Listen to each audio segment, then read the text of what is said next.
kama unaandika magonjwa ya kiroho ya moyo wa mwanadamu, nimegundua kitu kimoja. Kadri ninavyofundisha jambo, wa Mungu anaendelea kunipa tena ufunuo tofauti na anaongeza zaidi kwenda ndani katika kiwango kingine tena. Kwa hiyo unaweza kuwa nimewahi kukufundisha, lakini leo sitakufundisha tena katika kile kiwango. Magonjwa ya kiroho ya moyo wa mwanadamu. Mara nyingi tumesikia magonjwa ya moyo ya mwili na hatari zake, na jinsi ambavyo tunashuhudia watu wanaokufa ghafla na walikuwa wazima tu, wengine wameenda kulala hawakuamka tena. Kwa hiyo Biblia inatuonyesha kwa wazi kwamba kuna magonjwa ya kiroho ya moyo wa mwanadamu. Hebu tuangalie katika kitabu cha Mithali, kwanza sura ile ya 14 mstari 30. Mithali sura ile ya 14. Tuangalie kama kweli kuna magonjwa ya kiroho, maana andiko ndio linathibitisha. Mithali 14 mstari 30, Biblia inasema hivi: moyo ulio mzima ni uhai wa mwili. Moyo ulio mzima, maana tusio na ugonjwa. Kumbe kuna moyo ambao una magonjwa. Moyo ulio mzima ndio uhai wa mwili, yaani mwili kuishi katika hali ya moyo wako. Kwa hiyo moyo ulio mzima ni uhai wa mwili, bali husuda, yaani wivu, ni upofu wa mifupa. Leo tunaweza kushuhudia watu wakiwa naumwa magonjwa, ikiwa ni pamoja na mgongo, miguu, mikono, kifua. Biblia tueleza husuda, maana yake wivu, maana yake moyo unapokuwa unaumwa ni upofu wa mifupa, mifupa inaoza. Katika kitabu kile cha Mithali 4 mstari wa 23 nasema, linda sana moyo wako kuliko vyote unavyolinda, kwa sababu huko ndiko kunakotoka chemchemi za uzima. Kwa unaweza kuona moyo wa mwanadamu ndio unaamua uhai wa mtu wetu, ndio unaamua afya ya mtu yeyote. Chemchemi zinazoleta uzima zinatoka kwenye moyo. Kwa hiyo moyo ambao ni mzima, hauna ugonjwa, hauna maumivu, ni uhai wa mwili. Lakini Mithali anazidi kuzungumza zaidi katika Mithali 17 mstari wa 22. Neno la Mungu pia linatuelezea, anasema moyo uliochangamka, yaani wenye furaha, wenye amani, wenye utulivu, ni dawa nzuri. Ni dawa nzuri. Tunaenda kutafuta madawa hospitalini, tunaenda kutafuta dawa, hata kuona wataalamu kama tulivyoambiwa leo. Kuna wataalamu wanakuja hapa kutoka nje, mama yetu, rais wetu ametuletea. Sisemi ni wabaya, ninachotaka kuzungumza, hata hao wataalamu wengine wana magonjwa ambayo hayatibiki. Lakini tatizo kubwa nataka nikwambie hivi, moyo uliochangamka, yaani ambao hauna tatizo, hauna chuki, hauna ghadhabu, hauna hasira, moyo ni dawa nzuri. Bali roho iliyopondeka, yaani roho yenye jeraha, yenye maumivu, yenye huzuni, yenye kujisikia vibaya, kutokusamehe, hukausha mifupa. Katika mifupa ya mwanadamu au ya wanyama kuna mafuta fulani yako humu ndani, na haya mafuta yana kazi kubwa sana katika mwili wa mwanadamu. Wale madaktari wanaweza kutusaidia sana, lakini kazi mojawapo ya haya mafuta huwa ni kutengeneza chembe nyekundu kwenye mwili wa mwanadamu. Chembe nyekundu. Na hizi chembe nyekundu mara nyingi ndizo zinasafirisha hata hewa, zinasafirisha chakula katika mwili. Kwa mnaweza kuona mifupa inapokauka, magonjwa hayataishi kwa wanadamu. Kwa hiyo tunatakiwa kulinda mioyo yetu sana, kwa sababu kuna magonjwa ya kiroho kama ambavyo tutaenda kuyaangalia katika muda huu mchache ambao uko mbele yetu. Moyo uliochangamka ni dawa nzuri. Lakini hebu tuangalie Mithali 15. Kitabu cha Mithali kina mambo mengi sana ya kujifunza. Mithali 15 mstari wa 13 tunasema hivi: Moyo wa furaha huchangamsha uso. Moyo wa furaha huchangamsha uso. Bali kwa huzuni ya moyo, roho inaondeka, inaumia, inapata majeraha. Moyo ni wa muhimu sana. Tunaona moyo wa furaha huchangamsha uso. Ningekwambia umwangalie jirani yako uso wake, ungeona jinsi ulivyojikunja, na pengine unaweza kushangaa hata ung'ai. Leo watu wengi wao wanatafuta vitu makorokoro kujipaka uso, wanaenda saa nyingine huko kwenye saluni. Nisiseme msiende, lakini wanatafuta walao waonekane wazuri. Musa alipoenda mlimani, alipokaa bila marashi kwa siku 40, aliporudi Israeli walishindwa kumwangalia. Uso wake ulikuwa unang'aa zaidi ya jua. Kwa nini? Alikuwa amekaa katika uwepo wa Mungu. Sasa unaweza kuona moyo wenye furaha huwa unachangamsha uso. Ina maana kioo cha uso ni moyo. Ukiwa na furaha moyoni, hatuwezi kuona moyo jinsi umefurahi. Tunaona uso ndio unaonyesha. Ukiwa na huzuni, hatuwezi kuiona moyoni, tunaona kwenye uso. Kwa hiyo taswira ya moyo inasomeka kwenye uso wa mtu. Kwa tunaweza kusema kwamba sisi leo ni tumeokoka, lakini mtu akiangalia uso wako umejaa huzuni, umejaa hali ya kukonda, yaani hupendezi kwa sababu ya uso wako, jinsi moyo wako uko ndani ulivyo na maumivu, jinsi ilivyo. Nataka niseme kitu kimoja, ndugu zangu. Yesu wakati ataka kuondoka hapo aliwaambia wanafunzi wake, msifadhaike mioyoni mwenu. Tunaweza kuwa na mafadhaiko mengi sana. Anawaambia jipeni moyo ulimwenguni mnaye dhiki, lakini jipeni moyo. Kwa tunaweza kuwa na mafadhaiko mengi ndani ya mioyo yetu. Hebu tuangalie katika utangulizi katika somo letu, naomba unisikilize vizuri. Mungu ametuita tuingie kwenye ufalme wake. Mungu ametuita tuingie katika ufalme wake, lakini pia ametuita ili tufanye kazi kwenye shamba lake katika huduma mbalimbali, ikiwa ni pamoja na huduma za viongozi, pia ikiwa ni pamoja na huduma ya uongozi. Sasa swali, je, tutafaulu? Mungu ametuita, wito unaitwa wito mtakatifu, tuingie kwenye ufalme wake. Wote hapa tumeitwa. Wito huu ambao tumeitwa sisi unaitwa wito mtakatifu, tuishi maisha matakatifu. Lakini pia Bwana ametuita tufanye kazi kwenye shamba lake, yaani kanisani, duniani huko, kwa ajili ya kazi yake, katika huduma mbalimbali, ikiwa ni pamoja na huduma za uongozi. Sasa swali, je, tutafaulu?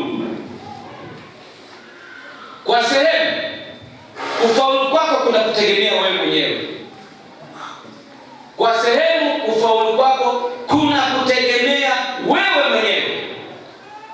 Ukiangalia neno la Mungu katika kitabu kile cha Mithali 16 mstari wa 1 inasema, maandalizi ya moyo ni ya mwanadamu, lakini jawabu la ulimi kutoka kwa Bwana. Maandalizi ya moyo ni ya mwanadamu. Je, utafaulu? Nataka nikueleze, sikiliza. Mungu ametuita sisi, na Mungu anatutaka sisi kujua mioyo yetu na kuiandaa ili tuweze kuwa watumishi wa kweli wa Bwana. Mungu anataka tuijue mioyo yetu, hali halisi ya mioyo yetu. Tunaweza kuwa na mioyo ambayo inavutwa na mambo ya dunia. Tunaweza kuwa na mioyo ambayo inavutwa na mambo ya pesa na mambo ya hapa duniani. Kwa ujumla lazima ujue moyo wako ukoje, ni kitu gani kinakusumbua. Ukiangalia mioyo yetu inazungukwa na dunia ambayo inachochewa na vitu vingi ambavyo vimekataliwa na Mungu. Vitu vingi. Hii dunia hii, Mungu hakuumba dunia, Mungu aliumba mbingu na nchi. Lakini leo tunazungukwa na dunia ambayo ina vitu vingi ambavyo vimekataliwa na Mungu. Vingi mno. Sasa unaweza kuona hivi vitu vinaweza kuwa vinatuvuta, vinatutoa na upendo wetu wa Mungu na ama. Na watu walianza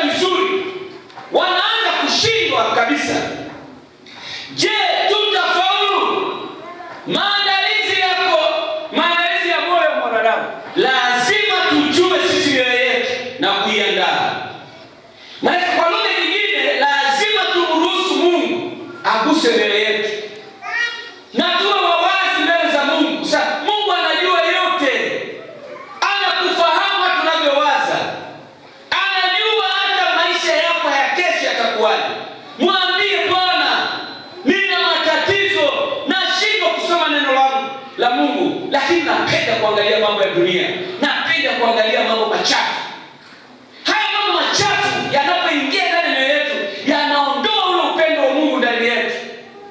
Tunaanza kuwa mbali na Mungu katika maisha yetu. Kwa hiyo lazima tuelewe hii dunia maana yake ni nini? Dunia ni mpango au mpangilio mzuri wa shetani ambao unamweka Mungu pembeni. Mungu Baba, Mwana, Roho Mtakatifu, ndio maana ya dunia. Mungu hakuumba dunia, Mungu aliumba mbingu na nchi. Na ndio maana mshoni mtaona dunia hii maana yake mfumo. Dunia maana yake ni mfumo, utawala, muundo ambao umewekwa hapa na shetani. Na Mungu, Yesu mwenyewe anasema Mungu wa dunia hii ni shetani. Yesu anasema mkuu wa ulimwengu ule anakuja, hana kitu kwangu. Kwa hiyo baada ya anguko la mwanadamu, shetani alitachukua utawala wa dunia hii na ameanzisha mifumo yake mingi ambayo leo inatenda kazi. Hii yote mambo ya mitandao hii unayoiona ni kazi ambayo inaratibiwa na shetani. Na mambo nyuma yaliyo katika mitandao hii, hata elimu ya shule hizi, watoto wanasoma shuleni, mambo mengi wanafundishwa, unaona ni mambo ya kupiga mambo ya Mungu. Kupiga mambo ya Mungu, kusimama na Mungu kinyume. Tunafundishwa shuleni mwanadamu hakuumbwa, alikuwa ana hatua za kugeuka, alikuwa anaenda mpaka katoka sisi nyanya, akaenda akabadilika na endelea kubadilika.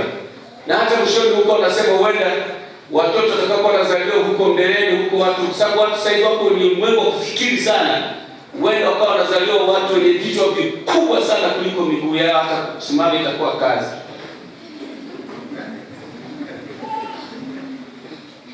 Kwa hiyo haya yote yanakwenda kinyume na mambo ya Mungu. Lazima tujue mioyo yetu, tuyaone. Maandalizi ya moyo ni ya mwanadamu. Je, tutafaulu? Tutafaulu. Nataka nikwambie kidogo. Hebu tuangalie sisi wa kwanza kuitwa. Katika Biblia kuna watu walioitwa na hawakufaulu. Na ni wengi. Tena katika kitabu kile cha Mambo ya Nyakati wa pili tuliosoma, kile kitabu ninataka nikirudie kukisoma. Watu walimtumikia Mungu. Hebu tuanze kwa mtu mmoja kama aliyekuwa anaitwa Uzia. Uzia aliitwa na Bwana akiwa na miaka 16 kumtumikia kwa mfalme katika Israeli. Akamtumikia Bwana miaka 52 kwa uaminifu sana.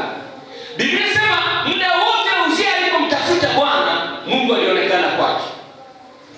Uzia Bwana akamuinua mpaka akafanikiwa. Biblia inasema akawa na jeshi lenye nguvu.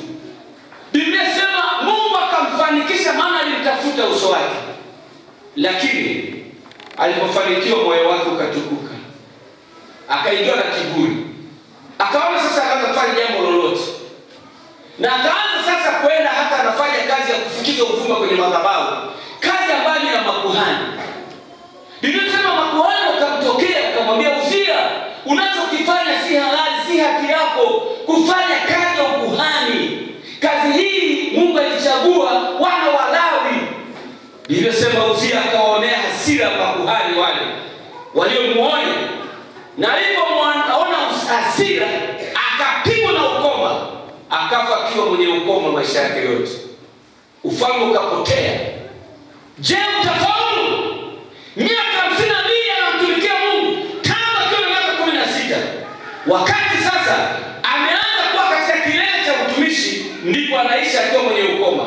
Na kuwa mwenye ukoma katika Israeli ulikuwa uruhusiwi kuingia katika mkutano wa Bwana. Unatengwa, unakaa peke yako, na chakula unapitishwa kwenye katundu kadogo, na huruhusiwi kuonana na watu. Haya ndio maisha ya Uzia alivyomaliza. Aliitwa na Bwana akamtumikia Mungu kwa uaminifu miaka 52, umri ambao wengi hata tujafikisha, lakini akapoteza nafasi dakika zile za mwisho. Lakini tunaweza kuona mtu mwingine ambaye alipoteza, aliitwa na Bwana, Yuda Iskariote.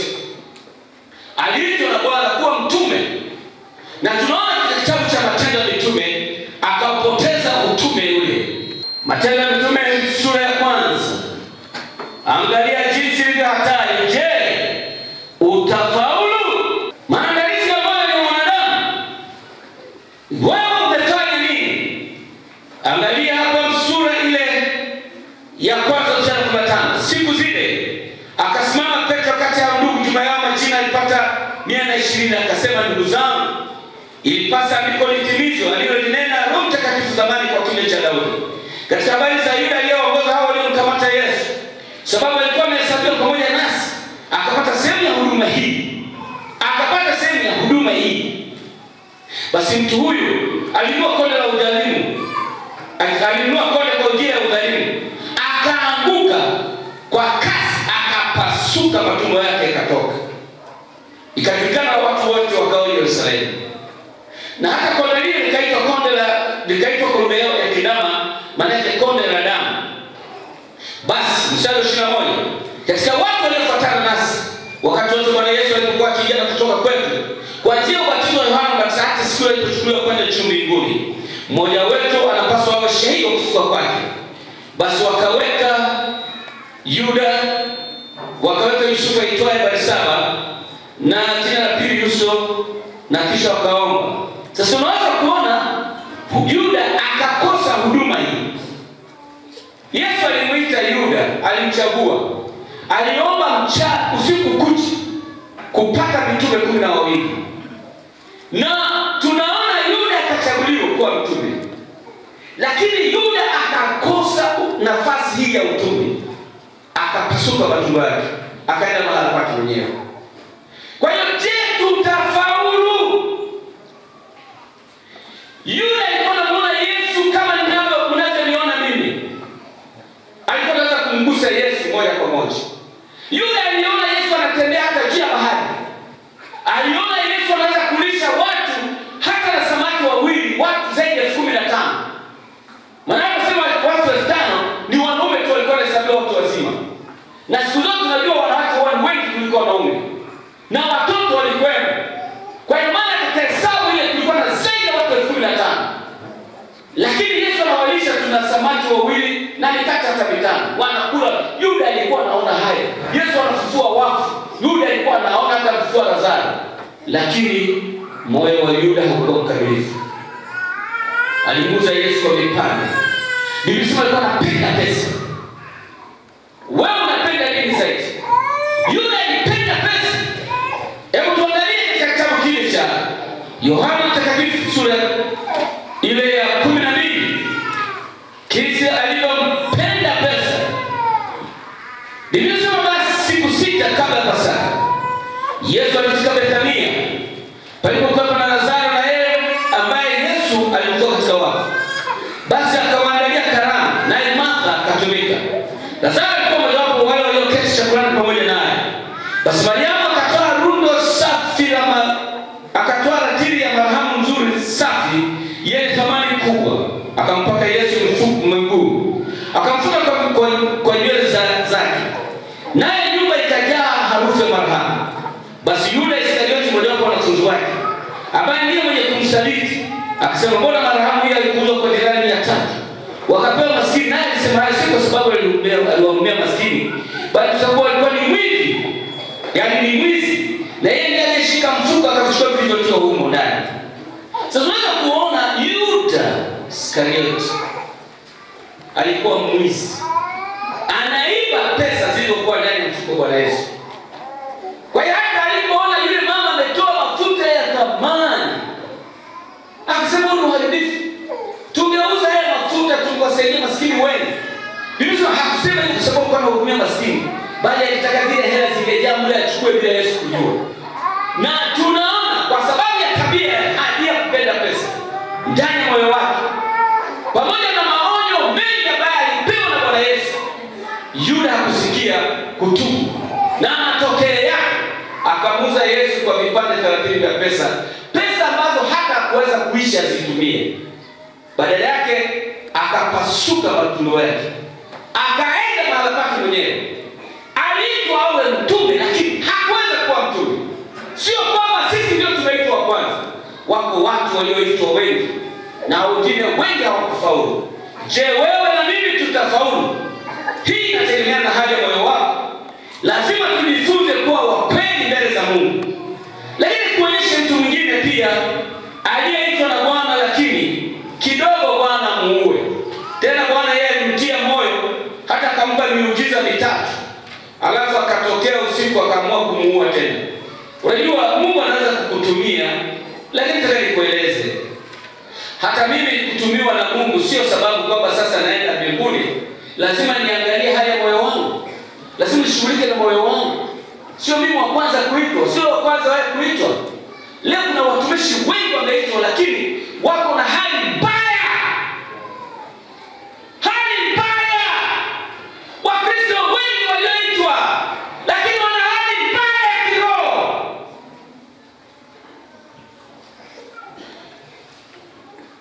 Ndio maana kile siku za ibada za katikati hawapatikani. Wanauma mioyo yao. Wana magonjwa. Hebu tuangalie huyu mtu aliyeitwa na Bwana. Na Bwana akamtia moyo, akampa miujiza, alafu akaamua tena muue. Biblia inasema mstari 18 sura ya 4 Kutoka. Basi Musa akaenda akarejea kwa Yethro mkwewe.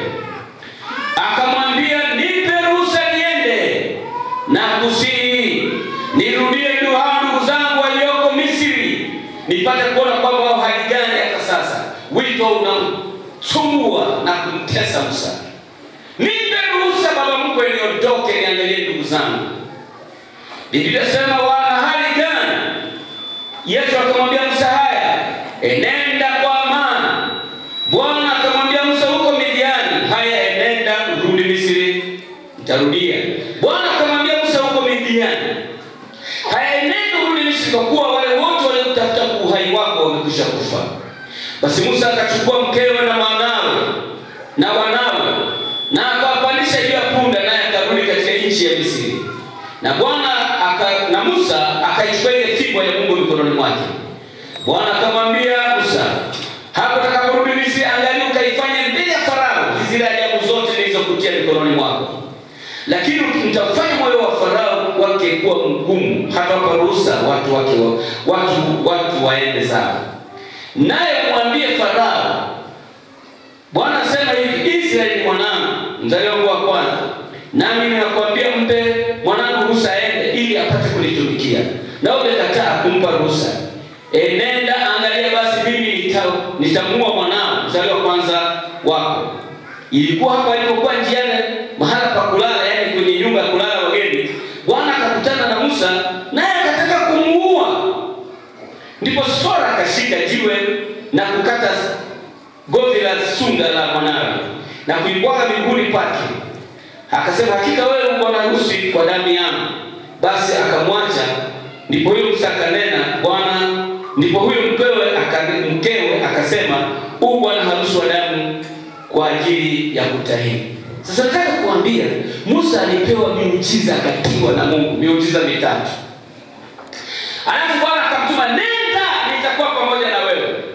Alafu akapewa fimbo ya Mungu, sio fimbo ya Musa, fimbo ya Mungu ambaye inaweza kujiza kama ulivyopewa jina la Yesu. Ni fimbo ya Mungu. Mpige Bwana Yesu makofi mengi. Hii jina la Yesu linaweza kubomoa mahali ukapita nchi hapa. Musa alipewa fimbo ya Mungu. Kwa hiyo akapewa na miujiza mitatu.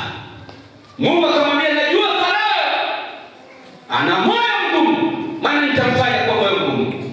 Nakupa ishara tatu. Akamwambia, ingiza mkono ndani. Musa akaingiza. Akamwambia, toa. Alipotoa mkono wote wenye ukoma theluji mweupe, akamwambia, rudisha ndani. Akarudisha. Katoa hivi, umerudi kwenye hali yake. Huo muujiza wa kwanza. Akamwambia, fanya hiyo kwa Farao.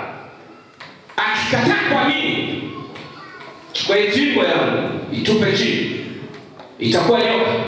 Tupa chini. ikashuka ikawa nyoka. Akamwambia ishike mkia. Maana yake nyoka ni shetani. Musa anaambia wewe shika, ni huyo ni mkia tu. Wewe ndio kichwa, shika mkia. Amen. Kashika mkia tu. Ikarudi kuwa fimbo ya kawaida. Sema sikuamini hiyo. Chukua maji, chota kwenye ziwa au bahari. Mwana hivi atakuwa damu. Ishara tatu nakupa. Akamtia moyo. Musa akaondoka kwenda kumtumikia Bwana. Unajua ngoja nikwambie, si wewe wa kwanza kutumikia Bwana. Bwana ametumikiwa na watu wengi. Amewahi kutumikiwa hata na punda. Punda aliwahi kuhubiri Injili, akamhubiri nabii mwenye wazimu. Akamwonyesha mpaka na malaika. Unaona hawa malaika kama kukua. Mimi nimewahi kuhubiri lakini sijawahi kuonyesha watu malaika. Lakini punda alionyesha yule nabii mwenye wazimu wa pesa. Kama shangalia malaika huyo anataka kukata kichwa. Swali linakuja hivi, punda yule aliingia mbinguni? Hakuingia. Unaweza kutumiwa na Mungu lakini bado usiingie mbinguni. Ndio maana ni muhimu kuangalia Yesu akutumiwa tu na Mungu. Biblia inasemaje? Yesu, Mungu anasemaje? Huyu ni mwanangu mpendwa wangu ninayependezwa naye. Lazima Yesu apendezwe, lazima Mungu apendezwe na wewe. Mpe Bwana makofi mengi sana. Mpe Bwana makofi mengi. Je, Bwana anapendezwa na wewe? Musa alipofika kwenye kesi anaenda na miujiza. Usiku ule Bwana akatokea akaamua kumuua Musa. Kwa nini Mungu amuue Musa? Musa alikuwa anataka mtumikie Bwana na madudu yake ya ovyo ovyo. Yeye alikuwa ameoa mwanamke Mkushi, maana yake Midiani, mtu wa mataifa. Na katika desturi ya watu wa mataifa walikuwa watai watoto. Lakini Musa alikwishaambiwa na kulelewa kuambiwa lazima kila mwanaume wa kwenda kufika siku ya 8 atahiriwe. Lakini Musa kwa sababu alikuwa anampenda mke wake sana, yule mama alikuwa anamwambia Musa, huwezi kuumiza watoto wangu kwa kuwatahiri na kuwaumiza. Mimi sikubaliana na mambo haya. Kwa hiyo Musa akataka kumfurahisha mke wake. Anayetaka aende amtumikie Mungu, na Musa akijua watoto wake hawajatahiriwa. Mungu akakasirika. Musa hana agano. Anataka kufanya kazi ya Mungu bila agano. Kwa hiyo Bwana akamtokea, akaamua kumuua Musa. Musa, mke wake alianza kuona Musa anaanza kunyoka, maana yake pumzi inamwishia. Na alijua sababu ni nini? Maana yeye alikuwa anapinga watoto wake kutahiriwa. Alipoona Musa anakaribia hali ni mbaya, yule mama akachukua jiwe akawatahiri watoto wake. Alipotahiri akachukua ile damu akaimwaga mbinguni mwa Musa. Ndipo akasema, wewe ni mume wangu kwa agano. Ndipo Bwana akamhurumia Musa akamponya. Musa angeuawa na Mungu pamoja kwamba ameitwa. Nikwambie, sikiliza, kuwa makini sana na maisha yako. Mungu habadiliki. Aliyetaka kumuua Musa anaweza akakuua na wewe. Anaweza kukuua na wewe. Kwa hiyo Musa anakuwa makini. Je, utafaulu? Kufaulu kwako kutategemea na hali ya moyo wako. Maana maandalizi ya moyo wa mwanadamu. Lakini jawabu la ulimi linatoka kwa Bwana. Unajua wewe kwambie, ni lazima tuwe wa kweli kwa Mungu. Bwana Mungu anajua yote. Katika sana siku hapa tulifundishwa. Ni ile neno lilinigusa ndani ya maisha yangu. Sara wakati anaambiwa atazaa mtoto, alicheka moyoni mwake. Hakusema wala hakucheka kwa nje. Alicheka moyoni mwake. Hata mdomo wake haukuonyesha ishara. Lakini Mungu alijua. Sasa Mungu anaona mpaka ndani. Kile kicheko cha moyo wa ndani kwa Sara kilikuwa na sauti kubwa mbele za Mungu. Mungu alikuwa anasikia kila ambacho Sara anawaza mule ndani. Mungu anajua yote unayowaza. Mungu anajua yote ambayo moyo wako unataka kufanya. Anayafahamu yote. Na yana sauti kubwa mbele ya Mungu.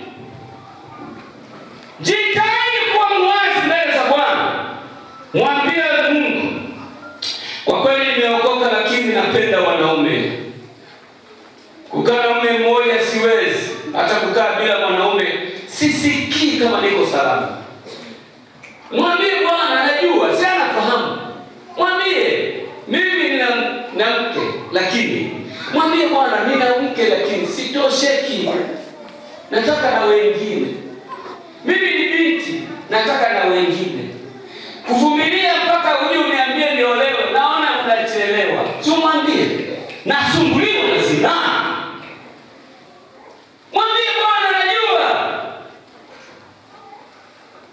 Anafahamu hali ya moyo wako. Kama aliona kicheko cha moyo wa Sarai, Sara aliona, atashindaje kwa matendo yako? Anayaona yote. Kwa wazi, zungumza wazi. Yeye anayeziungama dhambi zake na kuziacha atapata rehema, lakini afichaye hatafanikiwa.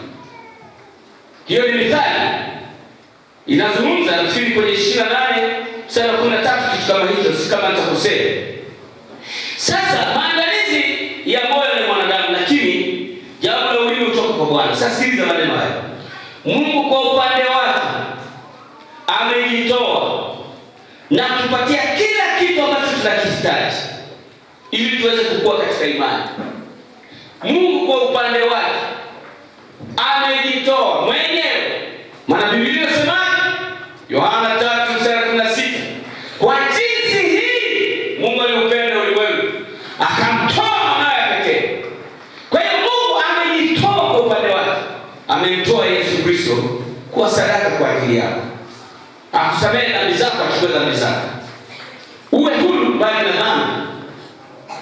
Lakini kiwango chako cha kushirikiana naye ndicho kitakachokufanya uwe na moyo wa kufaa mbele zake. Kiwango chako cha kushirikiana na Mungu. Mwambie Bwana, uwe muwazi.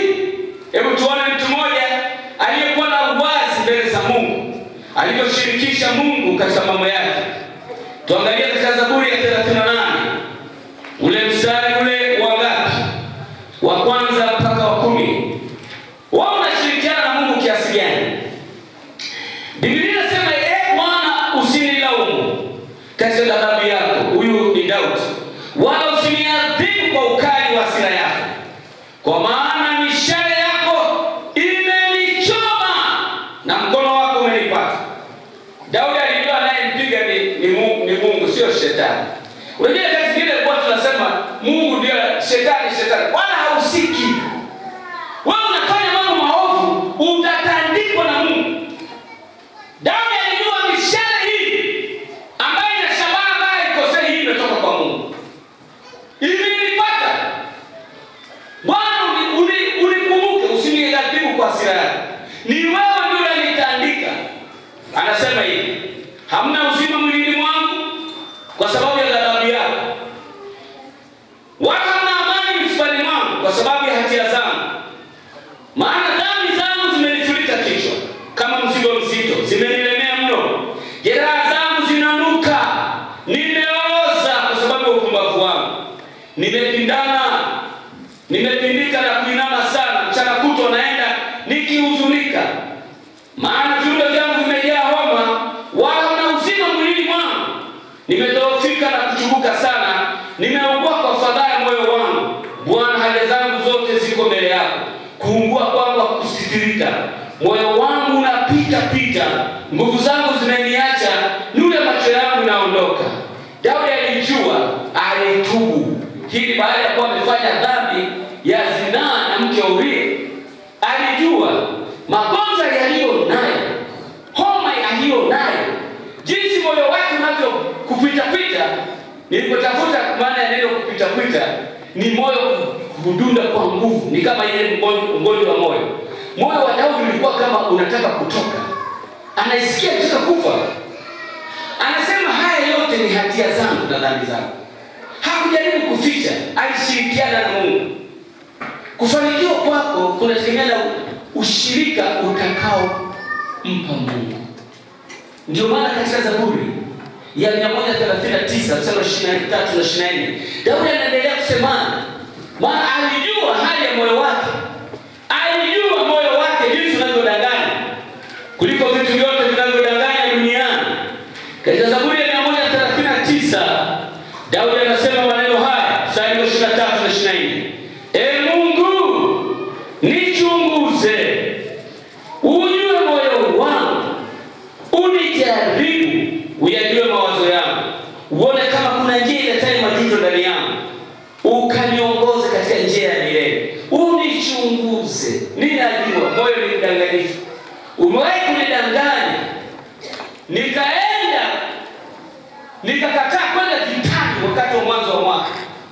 na matokeo yake nitazidi. Chunguza moyo wangu, uone hata mawazo yangu. Kama kuna kitu kibaya, Bwana niambie. Unajua watu wengi huwa hawako tayari kumwambia Mungu ukweli. Hawako tayari. Wanadanganya Mungu kwa maneno yake. Mungu haangalii maneno yake. Mungu anakuangalia wewe ndani. Mtu halisi ni mtu wa ndani. Moyo wako ndio anahusika nao. Mungu anahusika na moyo wako. Jitahidi kuwa mkweli. Jitahidi kuwa mkweli mbele za Mungu. Mwambie yote, anajua yote. Alimuona Eliabu, anamuona nabii Samuel, anataka kumwekea mafuta. Akamwambia nimemkataa huyo. Nimemkataa huyo. Wewe unaangalia nje, mimi naangalia moyo. Wewe unaangalia uzuri na urefu wake, mimi naangalia moyo. Nimemkataa huyo. Ina maana gani? Maneno ambayo unatenda yanaweza kuwa tofauti na yale ambayo unayatenda. Yaani mawazo yako na matendo yako mbele za watu yanaweza kuwa ukayaficha yasionekane. Lakini ukiwa peke yako ukafanya mambo tofauti. Mungu alimjua Eliabu moyo wake. Bwana anakujua jinsi ulivyo. Na mimi nataka nikwambie ni wakati uwe mwangalifu sana. Daudi alikuwa muwazi. Je, unashirikiana na Mungu kiasi gani? Unampa Mungu moyo kiasi gani? Kwa hiyo maana ukiangalia Mungu anasema kwenye neno lake za Mithali 23:26, mwanangu nipe moyo wako, macho yako yapendeze na njia zako. Mwanangu nipe moyo wako. Sasa hapa ni swali zito sana. Moyo wako nipe. Kwa nini Mungu anataka kumpe moyo wako? Moyo ni mdanganyifu kuliko vitu vyote. Utakudanganya hata wewe mwenyewe.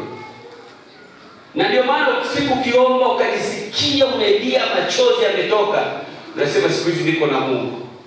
Ukikemea pepo akatoka unadhani sasa ndio uko na Mungu. Unaweza kupewa hiyo miujiza alafu Mungu akakua. Unaweza kukudanganya.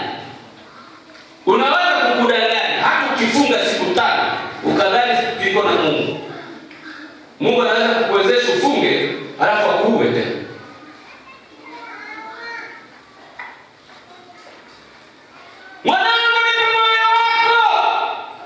Swali. Moyo wako unafika mkubwa uko wapi? Moyo wako, nipe moyo wangu uko wapi? Moyo wangu. Uko wapi? Moyo wangu pia sina maana uko ndani yangu. Wapi? Kama vile. Nipe moyo wako. Mungu anasema nipe. Uko wapi? Nipe. Watu lazima ujue uko wapi ndio utampa Mungu. Uko wapi? Unaweza kuona alikuwa anafundisha kwa mwalimu anasemaje? Unajua naweza kuwa nafundisha hata hapa unisikilize. Maana moyo wako uko pamoja nami. Nilienda kule nikatoka kidogo nikaenda kule niko ofisini kwangu pale. Mahubiri pale kuna mtu amejitahidi amefika pale. Lakini walio pale hawasikilizi, wanapiga mambo yao. Hawana habari hata na mahubiri yanayoendelea. Mioyo yao iko mbali.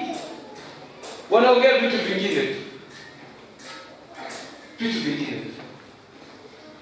Mwanangu nipe moyo wako. Kwa nini Mungu anataka kumpe moyo? Moyo una magonjwa ya kuua. Nipe Mungu akusaidie, akuongoze. Kwa lugha nyingine, sisi wa Kristo tunatakiwa kuwa wa kweli kwa Mungu na kumruhusu kugusa mioyo yetu kama kugusa mioyo yetu kama jinsi ambavyo yeye anaijua mioyo yetu na iko wazi mbele zake. Sasa sikiliza kidogo. Kiwango cha kutoa huduma katika mwili wa Kristo Yesu kinategemea na hali ya moyo wako jinsi ilivyo. Alikuwa hapa mama anaongea hapa anasema, nilikuwa nasimama hapa anasema mashemasi vipi? Shida moja ambayo inafanya huduma haziwe nzuri ni hali ya mioyo yetu. Ni kiongozi lakini moyo wako sio mzuri. Nitakapoendelea hapa kama ni jioni au ni siku gani, nitataja, Biblia inataja zaidi ya mioyo 40 kwenye Biblia. Sasa angalia jinsi inavyokuwa. Kiwango cha kutoa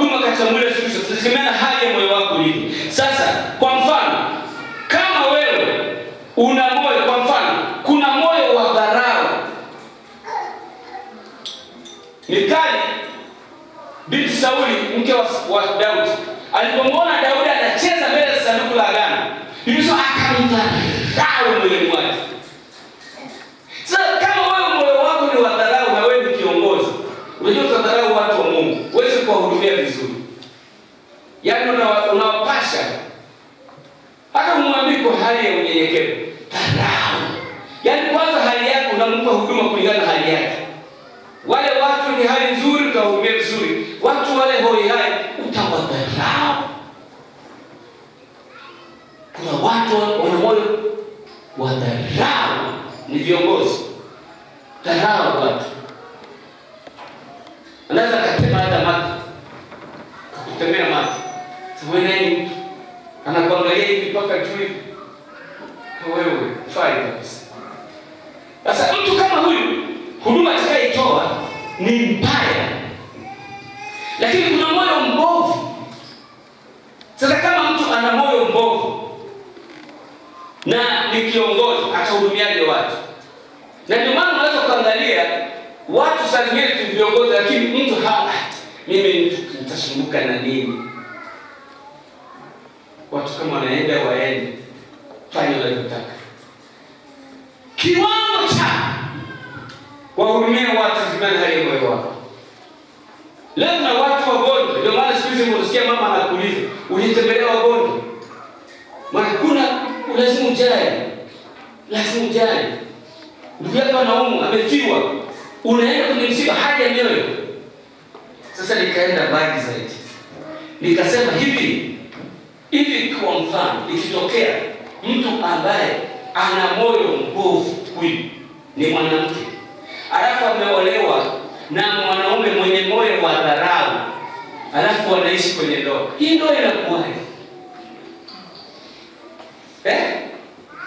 Umeona kwa nini matatizo ni mengi hata katika maisha ya ndoa yetu?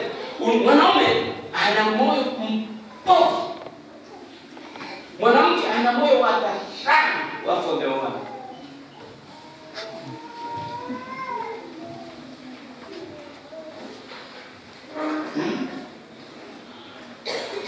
Mwanamke akimwangalia mwanaume hivi mpaka hivi anashika kuelewa. Mwanaume naye ana moyo mbovu.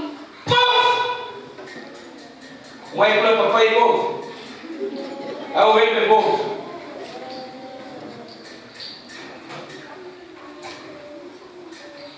Ndio maana ukiangalia Mungu kila mara huwa anafanya mambo matatu kuhusu moyo wa wanadamu. Kila mara Mungu huwa anachunguza mbele ya watu, kuona kuna nini ndani yake. Kila mara Mungu huwa anajaribu mbele ya wanadamu. Na kila mara Bwana huwa anapima mbele ya wanadamu. Ndio maana ukienda hospitalini, hakuna daktari atakayekuhudumia kama unasema unaumwa kichwa sana, unasikia baridi, akakupa dawa ya homa, atakwambia nenda kwenye maabara upimwe kwanza. Ukitoka kule unasema kuna wadudu wengi wa UTI. Na wewe saa ingine Mungu akikupima moyo wako anaona kiburi cha ajabu kilichojaa moyoni mwako. Majivuno, dharau hiyo nayo. Hata uimbe hapa, hata nyimbo wewe unapocheza hapa, Mungu angalia style gani umeleta mpya. Mungu anataka kupima, anaona kwa nini umetoa style.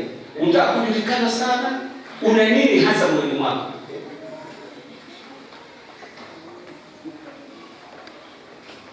Ninapohubiri hapo, Mungu angalia mahubiri ninayotoa. Anaangalia hivi, anataka kuhubiri hivi kwa ajili gani? Anataka julikane. Anataka kufanya hivi kwa sababu gani? Anataka apewe sadaka hapa. Bwana anapima moyo wako. Anajaribu moyo wako. Wakati Bwana anawatoa Waisraeli katika nchi kwenda nchi ya ahadi, ingewachukua siku 11 kwa miguu toka pale Musa alipofichwa mpaka pale Yerusalemu, siku 11. Lakini Bwana hakuwapitisha njia fupi. Biblia inasema akawapitisha jangwani awajaribu aone kilicho mioyoni mwao. Akawanyima chakula kwa makusudi tu.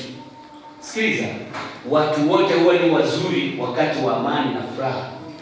Wakati mke wako, mume wako anakuletea nguo nzuri na kufanyia mambo mazuri, utakuwa unakusikia vizuri. Lakini sikiliza, siku akikutesa ndipo utajulikana uvumilivu wako ni kiasi gani. Mtu yote ni mzuri kwenye furaha na amani, lakini tabia mtu halisi inajulikana wakati wa mateso na wakati wa shida.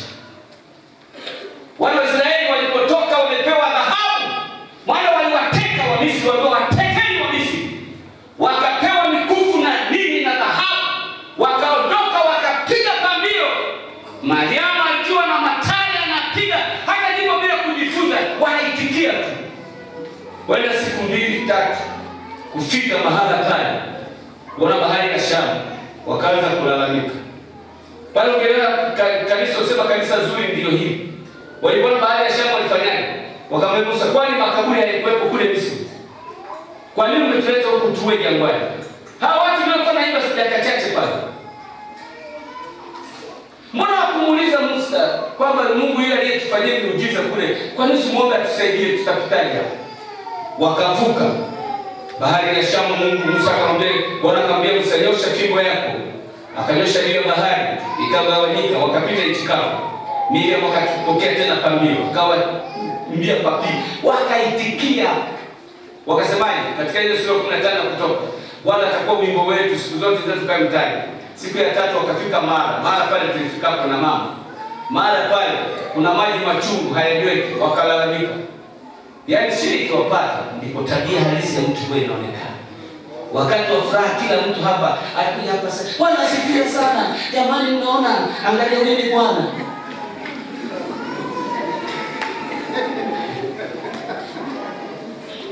Bwana mpige makofi. Lakini sasa ile amepita kwenye shida, hata kushuhudia haiwezi. Jamani.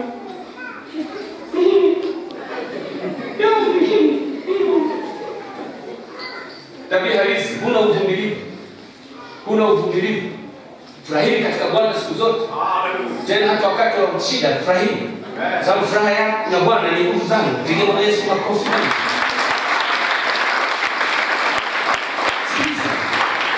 Sikiliza. Kiwango cha kushirikiana na Mungu kwenye kazi yake inategemea na hali ya moyo wako jinsi. Leo kuna viongozi wetu wamepewa madaraka makubwa, hamtendei kazi. Kwa nini? Mioyo yenu ina matatizo. Hamthamini hata heshima ambayo Mungu amewapa.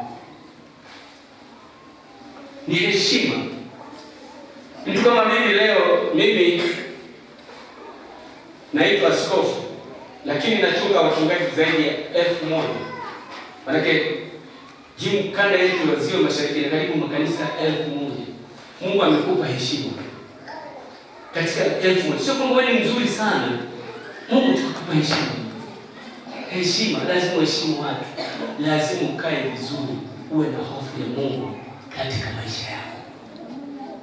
Sio kwamba wewe ni mzuri, hapana. Hatuchaguliwi kwa sababu sisi ni wazuri kuliko wengine. Ila Mungu anakupa jukumu.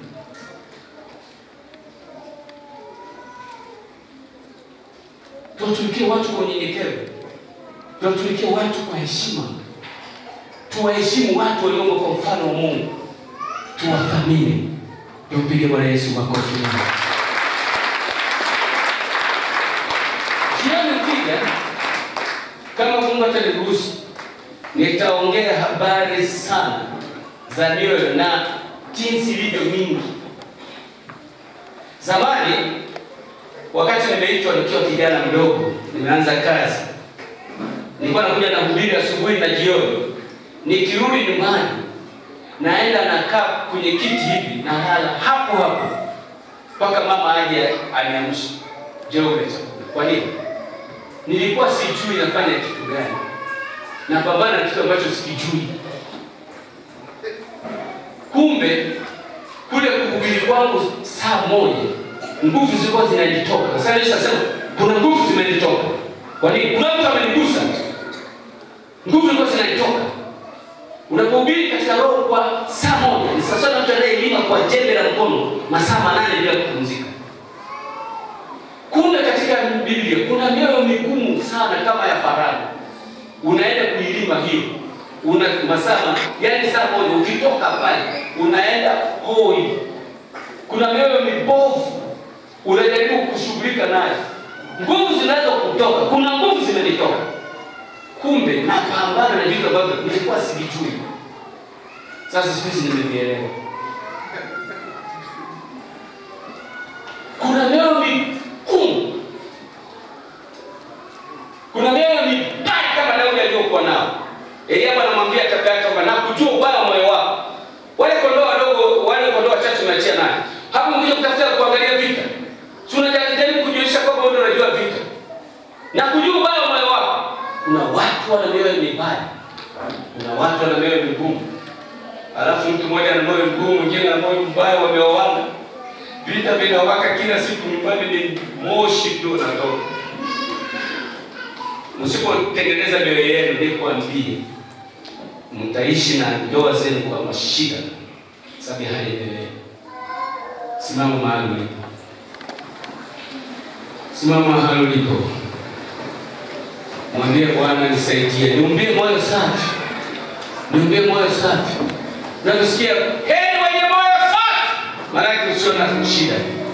Usio na uchungu moyoni mwako.